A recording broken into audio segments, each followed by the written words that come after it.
Well, greetings again. I'm not sure if you saw it, but Mike Robichaud ran a video in which he explains how he expects members to get involved. He lists NATCA 101 classes, attending local meetings, and regional solidarity events. So I was asked to comment on how I see getting members in New England involved. Let me start by saying what we are doing is not working. In an earlier video, we talked about Mark Bonvalore, the Providence FAC rep, and how he's tried for years to be involved regionally. Just can't seem to be used for anything. Many of you probably have heard this said by the current leadership team. We've looked for them, they aren't out there. Sorry, they are out there. You just can't seem to find them. I'll give you three more. Let's start with Bill Spence from Burlington. He's been incredibly successful at the national level for all-stars training, but he has not been used regionally.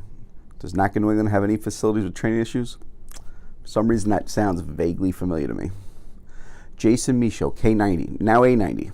He's also been incredibly successful nationally. His gifts are in software, web-based applications, and information sharing systems. He's volunteered and has not been used regionally. How's our information sharing in New England? Lastly, you got Craig Bielick from A90.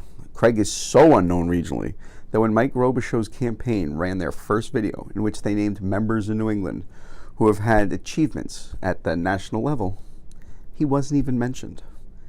He's the SBS SME, and he helps make your fusion work. It's kind of important stuff. When you combine that, Mike does not believe in being in the facilities with his come-to-us engagement style. This is what you get.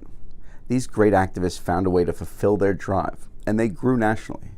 But not because they were groomed or used regionally first. They succeeded on their own.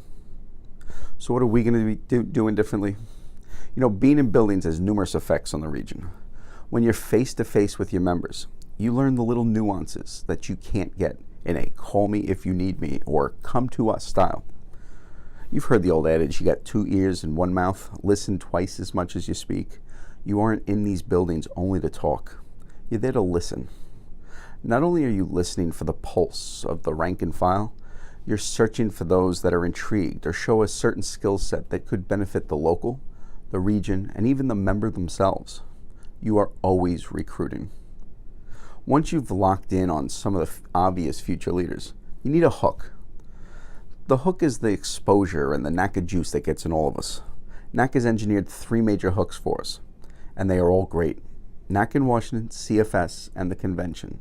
You know, exposure is the key to all this. It's the fuel for motivation. Once you've stepped foot inside one of these massive ballrooms, you truly see the enormity of the NATCA machine. You see the level of reach and influence that we NATCA have. You get hooked.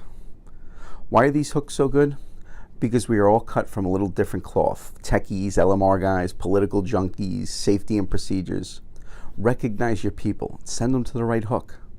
Then you move to begin cultivating their newly found motivation and use that to educate them. A motivated member is an easily educated member. An educated member is a lifetime asset to NATCA at every level. Give exposure, educate, empower, and celebrate your people. It's not the first time we've said it. We're going to talk again soon.